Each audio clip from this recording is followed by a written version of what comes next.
Let's try क्या होता है।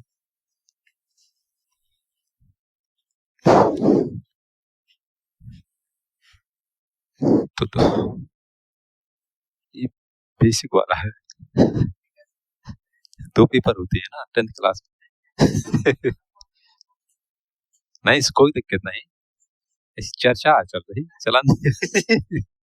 अब माहौल बनाना है ना स्टार्ट, तो धांसू सर की तरह थोड़ी स्टार्ट हो जाए। सो जैसा कि आप सब जानते हैं कि सीबीएसई में क्लास 10th में 2 टाइप के मैथमेटिक्स क्वेश्चन पेपर होते हैं। नंबर 1 बेसिक मैथमेटिक्स और नंबर 2 स्टैंडर्ड। दोनों का सिलेबस, क्लासेस सब कुछ एक ही है, बस क्वेश्चन पेपर अलग अलग होता है। उसमें इसका पर्पज ये है कि जिसको आगे क्लास 11th 12th में मैथ सब्जेक्ट नहीं पढ़ना है वो अपना बेसिक चूज करेंगे, और जिनको आगे मैथ रिलेटेड फील्ड्स में स्टडी करनी है वो एडवांस लेंगे। एडवांस लेने से 2 फायदे हैं आपके कि आप बायोलॉजी या नॉन मैथमेटिकल फील्ड्स में भी जा सकते हैं, मैथमेटिकल फील्ड्स में भी जा सकते हैं। तो आज हम डिस्कस करेंगे बेसिकली बेसिक का मॉडल क्वेश्चन पेपर, जो सैम्पल क्वेश्चन पेपर सीबीएसई का 2025-26 के लिए। क्या पैटर्न है, क्या क्वेश्चन है, कितने क्वेश्चन है, कितना मैक्सिमम मार्क्स है, टाइम क्या है, वगैरह वगैरह। क्वेश्चन कैसे आते हैं, कैसे नहीं आते हैं, वो सब कुछ आप लोग पता ही होगा, पढ़ा ही होगा। पूरा क्वेश्चन पेपर 5 सेक्शन में बटा है, A B C D E और एफ। बाकी सब कुछ आपको पता है क्या नहीं। सीधा हम सेक्शन ए पर आते हैं, इसमें देखते हैं क्या है। जैसा कि आप देख रहे हैं सेक्शन ए में 1 से लेकर 18 तक एमसीक्यू टाइप क्वेश्चन है, और 19 और 20 नंबर क्वेश्चन जो है वो असर्शन रीजन बेस्ड टाइप, मतलब जीवी ऑब्जेक्टिव ही है। सेक्शन बी जो कि 21 क्वेश्चन नंबर 21 से लेकर 25 तक है, और वो बहुत वेरी शॉर्ट आंसर टाइप, अति लघु उत्तरीय टाइप, 2 मार्क्स का प्रत्येक क्वेश्चन। ये सेक्शन एक में ए में सब के सब 1 नंबर के हैं। सेक्शन सी में शॉर्ट आंसर टाइप क्वेश्चन है, और आप देख पा रहे हैं कि क्वेश्चन नंबर 26 से 31 और प्रत्येक क्वेश्चन 3 मार्क्स का है। सेक्शन डी में 32 से 35 नंबर क्वेश्चन है, और ये प्रत्येक क्वेश्चन 5 मार्क्स का है। इसी प्रकार से सेक्शन ई 36 से लेकर 38 case study based type question है, जिनको हम बोलते हैं कॉम्पिटेंसी बेस्ड टाइप क्वेश्चन। प्रत्येक क्वेश्चन 4 मार्क्स का है, और उसके अंदर पार्ट्स हैं, और वो parts individually 1 marks and 2 marks respectively. तो सारे क्वेश्चन को सॉल्व करने के लिए आपके पास 3 घंटे हैं। 80 मार्क्स का है। बाकी जो 20 मार्क्स हैं वे आपको स्कूल की ओर से मिलेंगे। उसमें भी बाइफर्केशन है, 5 मार्क्स आपके अटेंडेंस के हो गए, 5 मार्क्स आपकी कॉपी के हो गए, बाकी 10 मार्क्स आपके जो क्लास टेस्ट होते हैं, सेशनल टेस्ट होते हैं, उससे हो। तो जब क्वेश्चन पेपर सॉल्व करें तो क्लियरली आप लिखें, प्रॉपर डायग्राम बनाएं, पेंसिल का यूज करें, पटरी का यूज करें, पढ़ने लायक लिखें। ऐसा ना हो कि ऐसा लिखें कि केवल उसको आप ही पढ़ पाए। जैसा कि इंस्ट्रक्शन में लिखा हुआ है, draw neat and clean figures were required. जो डाटा आपको क्वेश्चन में दिया है वही यूज करें, अदरवाइज आप वहां पर नोट करके लिख दें कि यहाँ पर हमें इस डाटा की जरूरत थी और वो डाटा हमने ये यूज किया है, अकॉर्डिंग टू दैट आपका क्वेश्चन आएगा। ये कुछ इंस्ट्रक्शन है, कैलकुलेटर सबको मालूम है। तो ये है आपका सेक्शन ए, जैसा कि देख रहे हैं। MCQ बेसिकली MCQ को यदि आप डिटेल में जाके देखते हैं तो एक तो MCQ का फुल फॉर्म होता है मल्टीपल चॉइस क्वेश्चन, है नहीं।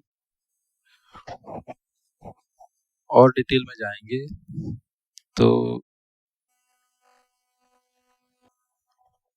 बेसिकली ये MCQ, अच्छा हाँ, एक होता है MSQ और एक होता है SCQ। MCQ आपके बारे में आपसे मल्टीपल चॉइस क्वेश्चन, एक क्वेश्चन दिया गया है, इसके 4 ऑप्शन है, सही ऑप्शन, गलत ऑप्शन, जो भी आपको कहा जाएगा सेलेक्ट करने को वो है। SCQ का मतलब शायद आपको मालूम है, नहीं मालूम है तो बता देता हूँ, सिंगल चॉइस क्वेश्चन, ठीक है। जेईई मेंस एडवांस में यदि आप जाएंगे तो वहां देखेंगे कि कुछ क्वेश्चन ऐसे होते हैं जिनका 4 में से एक सही है, जिनको हम बोलते हैं SCQ, सिंगल चॉइस क्वेश्चन। और एक वैरायटी होती है जिसको हम बोलते हैं MSQ, multi select question, multi select question,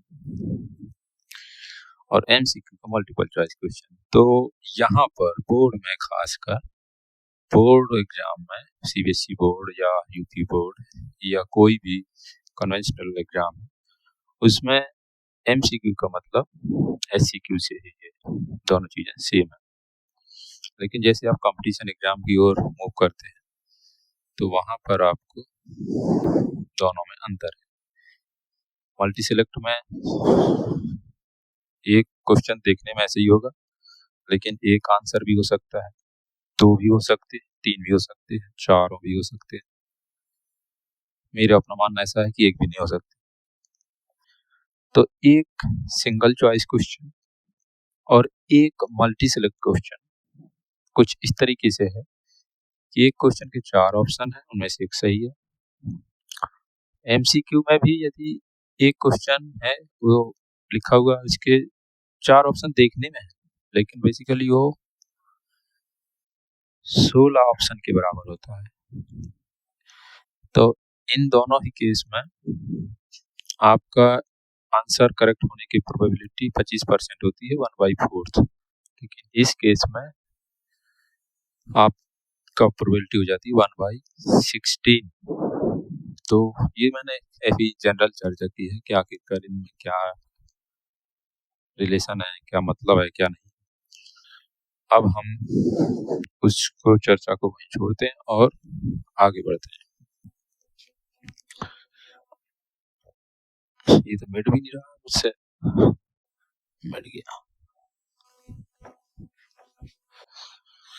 अब जैसे ये क्वेश्चन नंबर 1, तो बोर्ड की कॉपी में लिखेंगे कैसे, कैसे नहीं लिखेंगे, तो सिंपल सा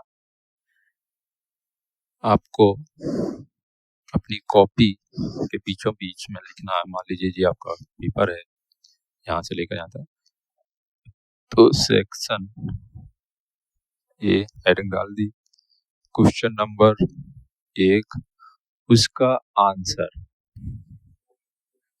आंसर जब लिखेंगे तो क्या है वो आप कर लीजिए रफ में बगल में, और वहां पर उनको आंसर से मतलब है, आपके सॉल्यूशन से कोई मतलब नहीं, तो प्रॉपर लिखिए। अब इसको जैसे हम करने जा रहे हैं, exponent of 3 in the prime factorization of 2025।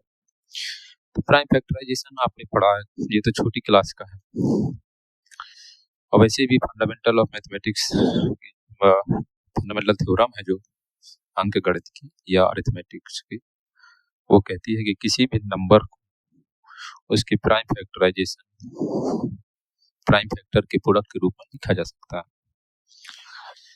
ये फंडामेंटल थ्योरम ऑफ अरिथमेटिक कहलाती है। तो इसको फैक्टर कर लेते हैं। 2025। तो आपको डिविजिबिलिटी के रूल आने चाहिए। 1 का कोई मतलब नहीं है, 1 से तो सब कुछ डिविजिबल हो जाता है। 2 से डिविजिबिलिटी का रूल होता है कि आपका इवन प्लेस पे 2 होना चाहिए। 3 से डिविजिबिलिटी का rule sum of the digits divisible होना चाहिए। 3 हो गया। 4 से डिविजिबिलिटी का मतलब लास्ट के 2 डिजिट से बनने वाला जो नंबर है वो डिविजिबल है, तो पूरा नंबर डिविजिबल है। इस तरीके से 1 से लेकर लगभग 11वीं या 12 तक, खासकर 11 तक, 1 to 12 यार 1 to 12 ना कहे के 2 से लेकर 11 इनके डिविजिबिलिटी के रूल आने चाहिए आपको। डिविजिबिलिटी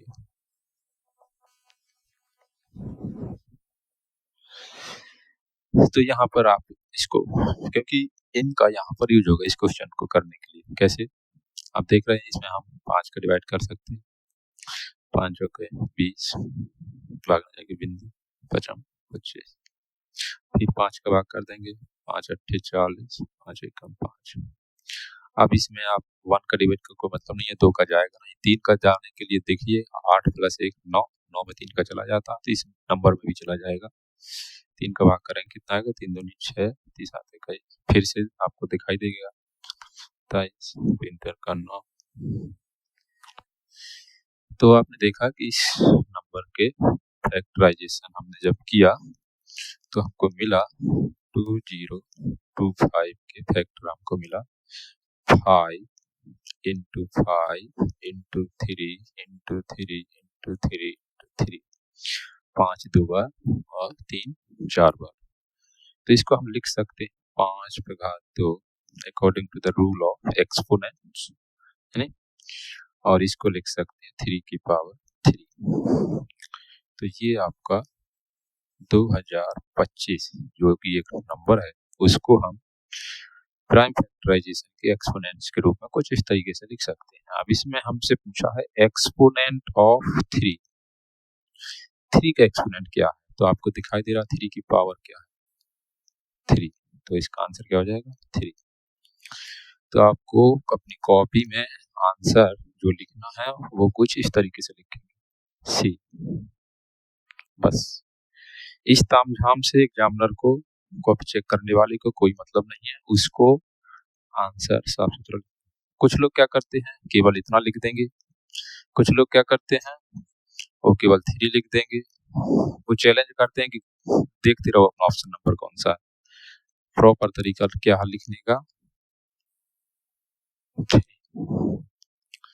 तो ये था क्वेश्चन नंबर 1। वो एक्सपोनेंट 3 की जगह एक्सपोनेंट 5 पूछ सकता था।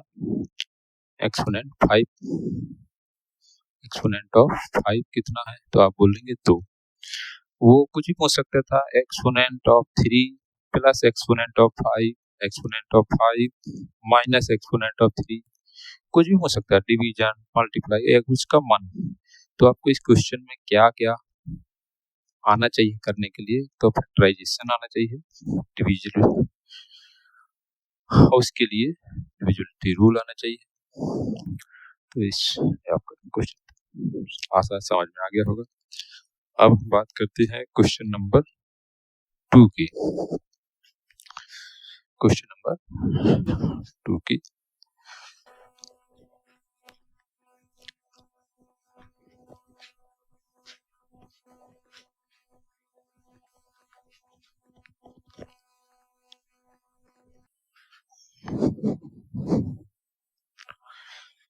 क्वेश्चन नंबर 2 आप देख रहे हैं कि ये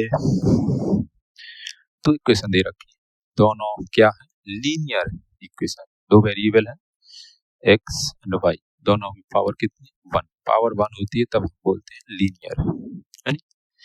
तो आपकी एक इक्वेशन ये है, इसका नाम हमने रख दिया 1, एक इक्वेशन ये है, इसका नाम रख दिया 2। दोनों को सॉल्व करना है, तो एक x और y की वैल्यू मिलेगी और दोनों में यहाँ पर रख देंगे, डिफरेंस निकालना है।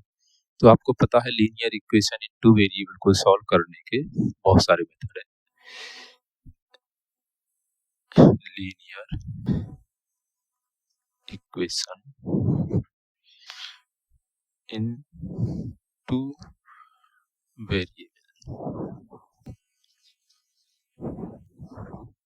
Two variable.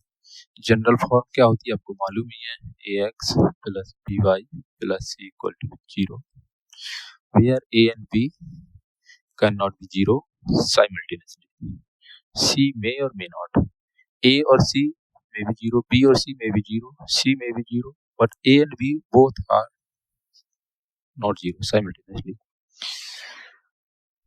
लेकिन यहाँ पर दो इक्वेशन दी है तो इसको हम बोलते हैं system of two linear equation into variable, system of equation, यानी सिस्टम ऑफ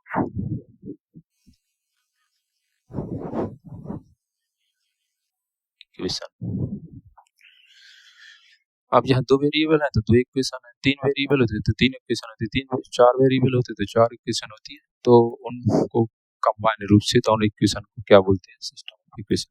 इसको सॉल्व करने के आपके सामने कई सारे मेथड होते हैं जो आपने पढ़ रखे हैं क्लास 10th में अपनी थ्योरी पढ़ने के दौरान। Number 1 substitution method, substitution method. दूसरा एलिमिनेशन मेथड।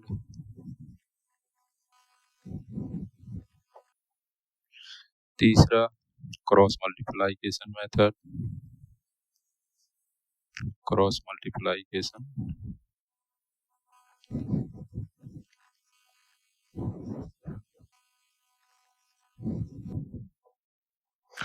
चौथा ग्राफिकल मेथड।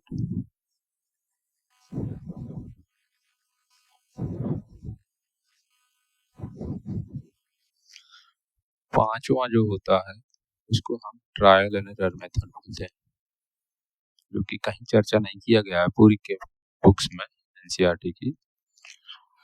ट्रायल एंड, जब सारे मेथड फेल हो जाते हैं तब ये काम आता है। इसका चर्चा आपका सिलेबस में नहीं है, इन सब के बारे में आपने पढ़ रखा है, तो किसी एक मेथड को लेकर इसको हम करेंगे। चलिए करते हैं। x माइनस वाई, 1 की वैल्यू इसके बराबर है, तो ट्रायल एंड एरर हो गया, ग्राफिकल हो गया, ये सब हो गया। एक यहाँ पर जो कि हमेशा आपके काम आएगा, अब जैसे इस क्वेश्चन को करने में मुझे तक समझ में आ रहा है कि एक होता है कॉमन सेंस, जो कि हर एक मनुष्य के अंदर होता है, इसके अंदर नहीं होता है वो मनुष्य नहीं है, वो बिना पूंछ का कौन है, जानवर है। कॉमन सेंस, सेंस की स्पेलिंग बताओ यार, ऐसे ही है ना, ऐसे कॉमन सेंस। ये बहुत x माइनस वाई पूछा है कितना, सब देखो मुझे ऑब्जर्व हो गया कि यदि मैं इस 1 की जगह इतना यहाँ रख दूं तो मुझे शायद वो डायरेक्ट मिल जाएगा। कैसे, देखो आप देख रहे हैं 2025x plus 2024y equal to -1, तो मैं इसको कुछ इस तरीके से लिख सकता हूँ 2025x plus 2024y equal to -1 जो बचा है यहाँ पर, इसको चलो ऐसे लिख लेते हैं 1 इंटू 1 लिख सकते हैं, कोई समस्या नहीं। इस 1 की जगह आप ये पुट कर दीजिए, देखते हैं क्या आता है। 2025x plus 2024y equal to -1 into कोष्टक 1 की जगह रख देते हैं 2024x प्लस 2025y।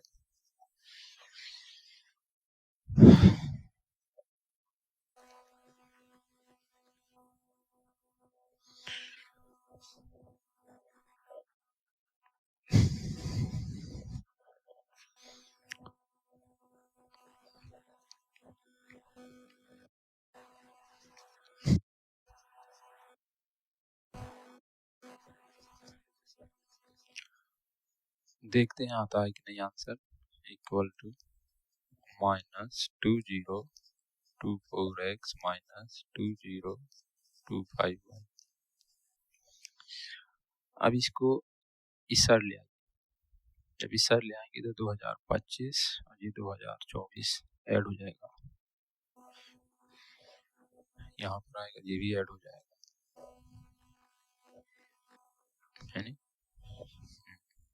आएगा नहीं, आंसर नहीं आएगा। फिर भी देखते हैं क्या मिलता है, कोई नई क्वेश्चन मिलेगी। इसको और इसको आप क्या कर देंगे, ऐड कर देंगे, क्योंकि यहाँ माइनस है ना, इधर आएगा तो प्लस हो जाएगा। चलो फिर भी लिख लेते हैं 2025x plus 2024x plus 2024y plus 2025y equal to 0। इनको ऐड करेंगे तो ये कितना हो जाएगा, 5 4 9, 4049, है नहीं? इसी प्रकार ये भी कितना हो जाएगा, 4049 इक्वल टू कितना, 0। यहाँ तक कोई समस्या क्या भाई, कोई समस्या? कोई समस्या नहीं। तो 4049 कॉमन ले लीजिए, 4049 कॉमन ले लीजिए। और आप जानते हैं fundamental principle of algebraic equation कि आप दोनों साइड नॉन जीरो से डिवाइड कर सकते हैं। तो 4049 से दोनों साइड डिवाइड कर दिया तो आपका मिला x plus y equal to 0। x plus y equal to कितना मिला, 0। तो ये आपको मिल गया। अब आप क्या करें, ये जो x plus y equal to 0 मिला वो आपको इन दोनों इक्वेशन को क्लब करने पर मिला, ठीक है ना, कोई दिक्कत नहीं। इसका नाम 3 रख देते हैं। उन्होंने जानबूझ के इनके कोफिशिएंट इतने बड़े बड़े रखे हैं ताकि लोग ये मेथड लगाएं और कैलकुलेशन में उलझे रहें, ठीक है ना। यहाँ तक आ गए तो हम यहाँ से इसको और क्या लिख सकते हैं, y इक्वल टू -x, समस्या x को बदल लेंगे, इसको उठा के किसी में भी रख दीजिए, 1 में या 2 में। लिख देते हैं y इक्वेशन 1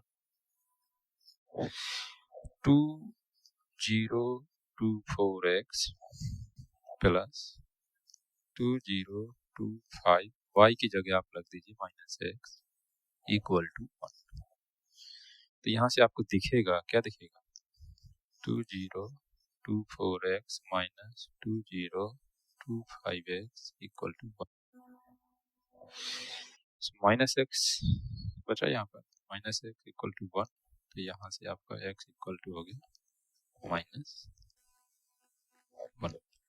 इस x को उठा के आप इसमें रख दीजिए, जैसे ही रखेंगे तो आपको y मिलेगा -x की जगह -1, x की जगह -1। तो यहाँ से y आपका हो जाएगा 1। देखो x भी मिल गया आपको और y भी मिल गया। इन दोनों को यूज करिए और आपको फिर पूछा क्या था, x माइनस y कितना है। तो अब यहाँ लिख देंगे कि x minus y equal to, x की जगह रखिए -1, y की जगह रखिए 1, तो कितना हो जाएगा, -2। तो x माइनस वाई की वैल्यू -2 हो गई, x तो इसकी कितनी वैल्यू, -2। तो आप इसका आंसर लिख देंगे क्वेश्चन नंबर 2, आंसर इसका लिख देंगे आप क्या, बी, कुछ इस तरीके से। अब एक तरीका ये है इसको करने का, आप इस तरीके से भी कर सकते हैं, इस तरीके से भी कर सकते हैं, इस तरीके से भी कर सकते हैं। इसको करने के लिए आपको ग्राफ पेपर चाहिए होगा, इसमें आप ट्राई करते रहिए, जहाँ पर आपका तुक्का बैठ जाए। इसमें आप ऑब्जर्व किया, हमने देखा कि ऐसा करने से हमारा थोड़ा जल्दी हो जाएगा। आप ट्राई कर सकते हैं और आप कहेंगे तो बाकी मेथड से भी इसको करके देख देंगे। तो कुछ इस तरीके से था। आशा है समझ में आ गया होगा। ये सब रिवीजन करना होगा। चलिए अगले क्वेश्चन की ओर बढ़ते हैं।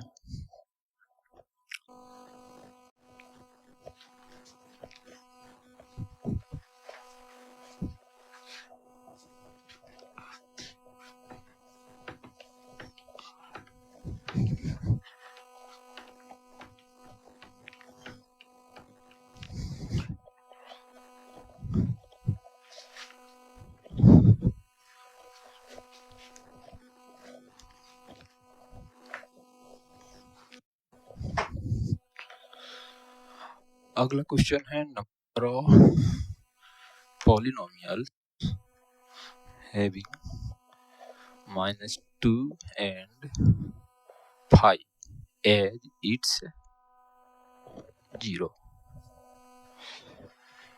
is। अब ये क्वेश्चन बहुत आसान है। आपको मालूम होना चाहिए कि क्वाड्रेटिक इक्वेशन जिसकी जनरल फॉर्म होती है ax² + bx + c, उसको जब हम प्लॉट करते हैं ग्राफ पेपर पर तो क्या बनता है, आप पैराबोला ओपनिंग अपवर्ड और ओपनिंग डाउनवर्ड। और जब वही पैराबोला एक्स एक्सिस को इंटरसेक्ट करता है, जैसे देखो ये बेसिकली क्वेश्चन है आपके क्वाड्रेटिक इक्वेशन से। और क्वाड्रेटिक इक्वेशन का जनरल फॉर्म जो होता है क्वाड्रेटिक इक्वेशन का जो जनरल फॉर्म आपको होता है वो आपको मालूम होना चाहिए। वो कुछ ऐसा होता है देखने से ax² + bx + c = 0। यहाँ पर ध्यान रखने वाली बात है कि a 0 नहीं हो सकता किसी भी हालत में, b और c के साथ कुछ भी हो सकता है, a can not be 0। a b c all are real number. तो इसके दो रूट होते हैं आपको मालूम है, अल्फा एंड बीटा। कैसे कैलकुलेट होते हैं, सीधी धाराचार रूल है, फैक्टराइजेशन है, ग्राफ प्लॉट कर सकते हैं, फॉर्मूले हैं अल्फा + बीटा और अल्फा × बीटा के फॉर्मूले, विभिन्न तरीके सॉल्व करने के। लेकिन इसमें पूछे है कितनी पॉलिनोमियल हो सकती है, how many number of polynomial are there having -2 and this 0। Let's, ये हम लेट कर लेते हैं कि ये आपका अल्फा है एंड ये आपका बीटा है। ऐसे कितने, तो आपकी जानकारी के लिए बता दूं कि इसको जब हम, ये है क्वाड्रेटिक इक्वेशन, क्यों, क्योंकि इसमें LHS = RHS है, LHS = RHS है, इसलिए ये इक्वेशन है। लेकिन यही चीज मैं बोलूं क्वाड्रेटिक पॉलिनोमियल, क्या बोलूं, क्वाड्रेटिक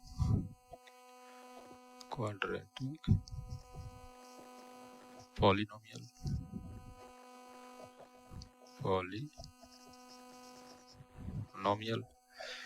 तो उसकी शक्ल जो जनरल फॉर्म होती है, दोनों में अंतर है। जनरल फॉर्म जो होती है वो होती है ax² + bx + c। यहाँ पर भी आपको ये लिखना जरूरी है, इसमें = 0 नहीं होता, ठीक है। तो ऐसे कितनी हो सकती हैं जिसके ये 0 है। अब इसका नाम थोड़ी देर के लिए हम px रख देते हैं, तो इसको हम लिख सकते हैं px = ax² + bx + c, ठीक है। तो x आप इसमें इनपुट करेंगे, abc रियल नंबर है, कोफिशिएंट है, मालूम होगा। एक्स जब डालेंगे तो पी एक्स वापस आएगा, इसको प्लॉट करेंगे तो आपको एक पैराबोला मिलेगा। बाय डिफॉल्ट इस ग्राफ होता है क्वाड्रेटिक पॉलिनोमियल का, वो क्या होता है, पैराबोला। अब पैराबोला ऊपर खुल सकता है और नीचे भी खुल सकता है, कुछ इस तरीके से, ऐसे भी हो सकता है, ऐसे भी हो सकता है, ठीक है ना। ये एक्सिस है, ये एक्स की वैल्यू रिप्रेजेंट करती है, और ये एक्सिस पी एक्स की वैल्यू। तो ये जो पॉइंट है, इन पॉइंट के अपने कुछ कोऑर्डिनेट हैं, इन्हीं में से एक का नाम अल्फा होता है, एक का नाम बीटा है। लेट ये आपका अल्फा और ये बीटा, इस पॉइंट के कोऑर्डिनेट लिखेंगे तो x इक्वल जब अल्फा रखेंगे तो हमको y की वैल्यू 0 मिलेगा, और यहाँ पर 0 मिलेगा। तो अब मैं आपसे पूछूं कि ऐसे कितने पैराबोला हो सकते हैं जो इस पॉइंट से होकर गुजर सकते हैं। अब ये आपको सोचना है, क्या सोचना है, ये आपको सोचना है।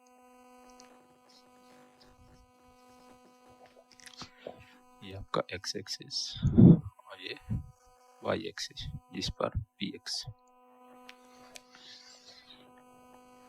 तो दो पॉइंट से कितनी लाइन पास हो सकती हैं, ओनली वन। एक पॉइंट से कितनी लाइन पास हो सकती हैं,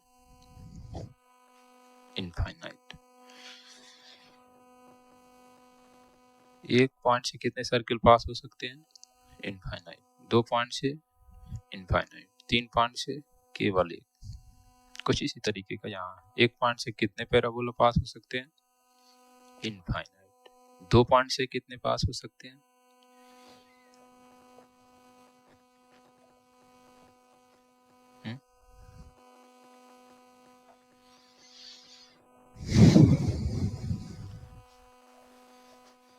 दो पॉइंट से कितने पैराबोला पास हो सकते हैं, ये है क्वेश्चन बेसिकली।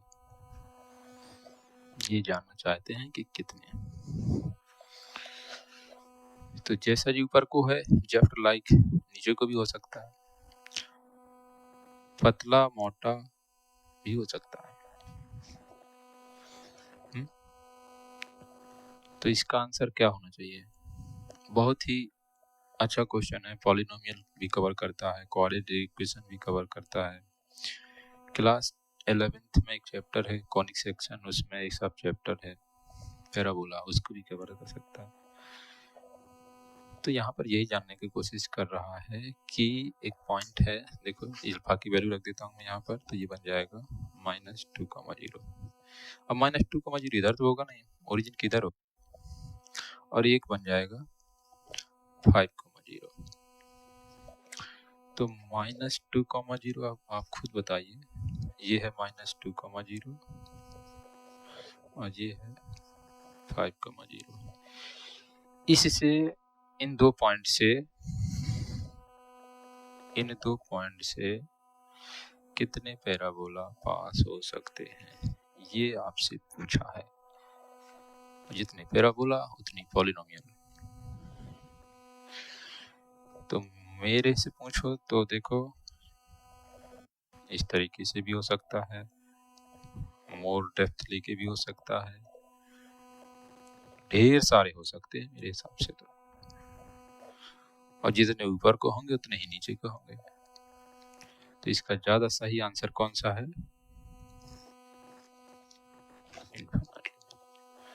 बहुत से प्राणी इसका आंसर क्या लगा के चले आएंगे जल्दबाजी में, ज्यादा जल्दबाजी है तो जी लगा देंगे, कहेंगे कि 0 दिए हैं तो पॉलिनोमियल बनाना है। तो पॉलिनोमियल बनाते वक्त आपको मालूम होता है कि जनरल फॉर्मूला होता है, यदि अल्फा एंड बीटा गिवन है तो आपकी पॉलिनोमियल px बन जाती है a times x minus alpha into x minus beta. ये तो यूनिक हो गया, लेकिन ये जो a है ये तो कुछ भी हो सकता है ना। ए कोई भी रियल नंबर हो सकता है ना। तो जितने ए हो सकते हैं उतने पी एक्स हो सकते हैं। तो ए कितने हो सकते हैं, एनी रियल नंबर। कितने रियल नंबर, इनफाइनाइट। तो कितने पी एक्स, इनफाइनाइट। तो आपको समझ में आ गया होगा कि बहुत से लोग इसको ऐसे ना याद रखे, ऐसे याद रखते हैं। कैसे, x square minus alpha plus beta into x plus alpha beta, ऐसे याद रखते हैं। ये गलत है। ऐसे ही पढ़ाया भी जाता है स्कूल में कि यदि आपको जो जीरो दिए गए हैं -2 एंड 5, तो पॉलिनोमियल बताइए। तो बहुत से लोग ऐसे लिख देते हैं, जो कि कंप्लीटली सही नहीं है। आप इसमें इसका भी मल्टीप्लाई करेंगे तो उसके भी जीरो होंगे। एग्जाम्पल के लिए, थोड़ी देर के लिए इसी की बात करें तो इस फॉर्मूले के हिसाब से जो आपका आंसर आएगा वो आएगा एक्स स्क्वायर माइनस अल्फा की जगह आप रख देंगे कितना, -2 प्लस बीटा की जगह 5 इंटू एक्स प्लस -2 टू 5। ये होगी पॉलिनोमियल आपकी। इसका हमने पी एक्स नाम रख दिया।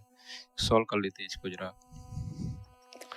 ये हो जाएगा एक्स स्क्वायर 5 - 2 3 -3 एक्स -10। इसको सॉल्व करेंगे, इसके फैक्टर करेंगे तो इसके फैक्टर आपके जो बनेंगे वो बनेंगे एक्स प्लस 2 इंटू एक्स -5। करके देख लीजिए, या सीधा इसमें रख के देख लीजिए। अल्फा की जगह -2 रखिए तो आपका ये बन जाएगा, बीटा की जगह 5 रखिए तो ये बन जाएगा। वैसे भी करके देख लीजिए तो भी यही आएगा। तो इसके जीरो ट्रू एंड और -2 एंड 5 हैं, लेकिन मैं एक नई पॉलिनोमियल लिख रहा हूँ जिसका नाम लिख देता हूँ कुछ p1x, और उसमें मैंने एक नया नंबर गुणा कर दिया है, 2 का गुणा कर दिया इस पूरी में। तो ये शक्ल से कुछ ऐसे हो जाएगी, 2x स्क्वायर -6x -20। शक्ल चेंज हो गई, लेकिन ये पॉलिनोमियल है, ये भी पॉलिनोमियल है। ये सिंपलेस्ट फॉर्म है पॉलिनोमियल की। इसमें 2 आपने इंट्रोड्यूस कर दिया है, लेकिन ये तो नई पॉलिनोमियल कहलाएगी। इसके भी यदि जीरो निकालेंगे तो यही आएंगे। इसके भी फैक्टर करोगे आप तो पहले तो 2 कॉमन लोगे तो ये मिलेगा, और फिर इसके फैक्टर करोगे तो वापस वहीं आ जाओगे।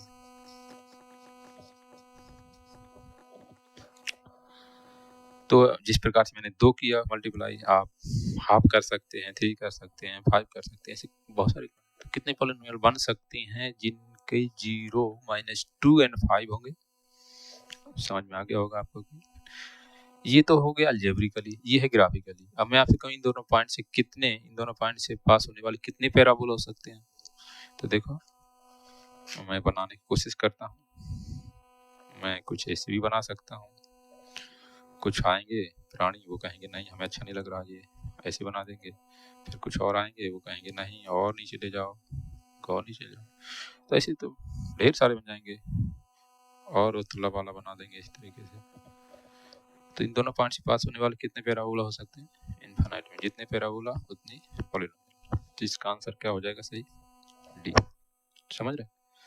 तो इसका आंसर आप क्या लिख देंगे, क्वेश्चन नंबर 3 का आंसर हो जाएगा डी, इनफाइनाइटली मैनी। इनफाइनाइट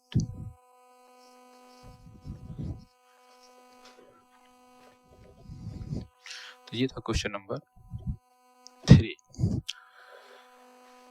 आशा समझ में आ गया होगा। रिवाइज करिए क्वाड्रेटिक इक्वेशन को, क्वाड्रेटिक पॉलिनोमियल को, पिछली क्लास को। अभी ये सब डिटेल में आप पढ़ेंगे क्लास 11th में, यदि मैथ लेंगे तो। अदरवाइज कोई दिक्कत नहीं, रट लो। ठीक है, अगला क्वेश्चन की ओर बढ़ते हैं।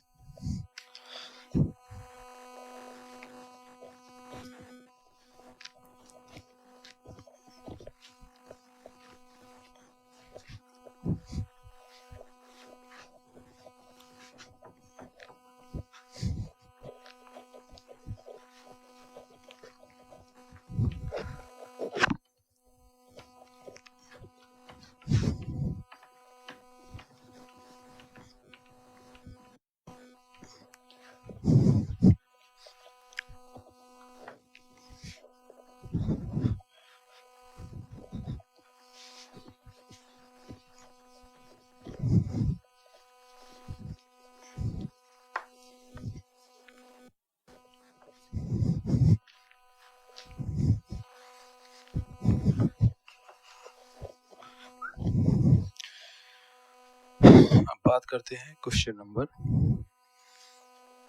4 की। जैसा कि आप देख रहे हैं कि जो पूछा है which of the following is not a quadratic equation. ध्यान से पढ़िएगा, नॉट अ क्वाड्रेटिक इक्वेशन। तो क्वाड्रेटिक इक्वेशन ये भी उसी चैप्टर से है। क्वाड्रेटिक इक्वेशन का जनरल फॉर्म क्या होता है? क्वाड्रेटिक इक्वेशन का जनरल फॉर्म जो होता है वो आपका होता है ax² plus bx plus c। Equation है इक्वल टू 0, बगल में हमको लिखना होगा 0 एंड, ठीक है। आर क्या है? Set of all real number. तो इन सबको सॉल्व करिए और देखिए कि इस फॉर्म का आ पा रहा है कि नहीं आ पा रहा है। जो आ गया वो है और जो नहीं आ पा रहा है वो नहीं है। चलो ए से शुरू करते हैं। इसमें तो सारे ऑप्शन ही चेक करने पड़ेंगे। चलो पहला ऑप्शन चेक करते हैं। तो सीधा शुरू करते हैं। a प्लस बी का स्क्वायर सीधा ओपन कर दीजिए तो कितना आएगा? x² plus 4 plus 4x, a² plus b² plus 2ab equal to, इसका अंदर गुणा कर दीजिए 2 का कितना आएगा? 6। सिंप्लीफाई करिए इसको, क्या रहा? x², 2x को उधर ले गए 4x माइनस 2x, 2x बचेगा। 6 को उधर ले गए तो माइनस 2 बचा। तो ये आप देख रहे हैं कि इस रूप का बचा फाइनली। इसकी शक्ल इससे मिलती जुलती है, तो ये तो क्वाड्रेटिक इक्वेशन है। ये क्वाड्रेटिक इक्वेशन है नहीं? दूसरा, x² plus 3x equal to -1। -1 का गुणा कर दीजिए सीधा अंदर, -1 का अंदर गुणा कर दीजिए, कितना हो जाएगा? -1 प्लस 3x स्क्वायर। इसको इधर ले आइए, चाहे इसको इधर ले जाइए। जनरली इसमें हम कोशिश करते हैं कि a पॉजिटिव रहे, लेकिन यह कोई प्री कंडीशन नहीं है, लेकिन जनरली देखने में ठीक ठाक लगता है इसलिए। तो इसको इधर ले आइए। जब इसको इधर ले आएंगे तो x नहीं, हाँ इसको इधर ले आइए तो 3x स्क्वायर में से स्क्वायर घटेगा तो कितना आ जाएगा? 2x square. और जब ये इधर आएगा तो माइनस का हो जाएगा 3x, और ये ऑलरेडी माइनस का है ही इधर, तो इसकी शक्ल भी इसी से मिलती जुलती है। तो ये भी क्वाड्रेटिक इक्वेशन है। समझ रहे? तो ए नहीं आंसर, बी नहीं आंसर, तो या तो सी होगा या डी होगा। चलो सी को चेक करते हैं। सी को चेक करने के लिए हमको मल्टीप्लाई करना पड़ेगा दो लीनियर पॉलिनोमियल का, x प्लस 2 और x माइनस 1। x का अंदर गुणा कर दीजिए पहले, तो कितना आ जाएगा? x² minus x। x का अंदर गुणा करेंगे x² माइनस x, फिर 2 का गुणा करेंगे तो आएगा 2x माइनस 2। राइट साइड में क्या है? x² माइनस 2x और माइनस 3। तो x² सेम कट गए दोनों साइड। तो ये माइनस 2x और यहाँ पर इन दोनों का सम होगा तो आएगा प्लस x। माइनस 2x इधर आया तो कितना हो गया? 3x, क्योंकि यहाँ पर x बचेगा, यहाँ माइनस 2x उधर जाएगा 3x, माइनस 2 और ये माइनस 3 इधर जाएगा तो प्लस 3 हो जाएगा तो प्लस 1। ये क्वाड्रेटिक इक्वेशन नहीं है, क्योंकि इसमें क्वाड्रेटिक पावर 2 वाला टर्म नहीं है। यहाँ देखो x² था, यहाँ पर 2x² था, यहाँ x² वाला कोई टर्म नहीं है। तो ये क्वाड्रेटिक इक्वेशन नहीं है। क्या है? क्वाड्रेटिक इक्वेशन नहीं। बस यही आंसर हो गया। तो आप इसको लिख देंगे। क्वेश्चन नंबर 4 का जो आंसर है वो है सी, और पूरा बवाल लिख देंगे जो भी लिखा है उसमें। x plus 2 x minus 1 equal to x² minus 2x 3, इस तरीके से। तो क्वाड्रेटिक इक्वेशन है तो इस रूप का होगा, नहीं है तो उस रूप का नहीं होगा। इसको चेक करने की ज़रूरत नहीं है, फिर भी चेक करना चाहो तो कर सकते हो, ऑटोमेटिकली सिंप्लीफाई होके इसी रूप का आएगा। चलो उसको भी कर ही लेते हैं, ठीक। डी ऑप्शन क्या है, x cube minus x square plus 2x plus 1 equal to x plus 1 की पावर 3। क्या भाई याद है a प्लस बी की पावर 3? तो a प्लस बी की पावर 3 का फॉर्मूला आपको पता होना चाहिए। क्या होता है, a cube plus b cube plus 3ab into a plus b. चलो ये हो जाएगा a cube plus b cube plus 3ab into a plus B.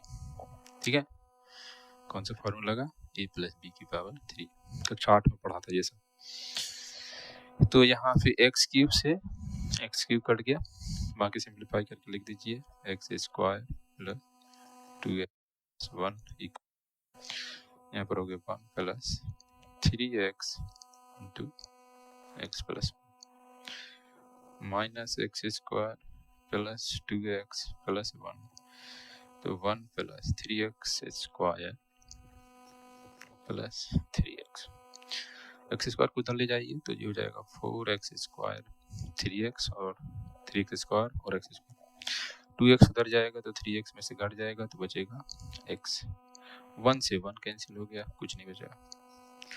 तो ये भी क्वाड्रेटिक इक्वेशन है। स्टैंडर्ड फॉर्मेट में लिखना है तो ये कुछ इस तरीके से लिखी जाएगी, x square plus x plus 0 equal to 0। तो ये भी क्वाड्रेटिक इक्वेशन है, क्यों, इसमें क्वाड्रेटिक टर्म आ रहा है, ठीक है ना। वो से भी तो जिसमें नहीं आ रहा क्वाड्रेटिक टर्म वो कौन है, ये सी बात है। चलो थोड़ा सा आराम कर लो, फिर इसके बाद आगे देखेंगे।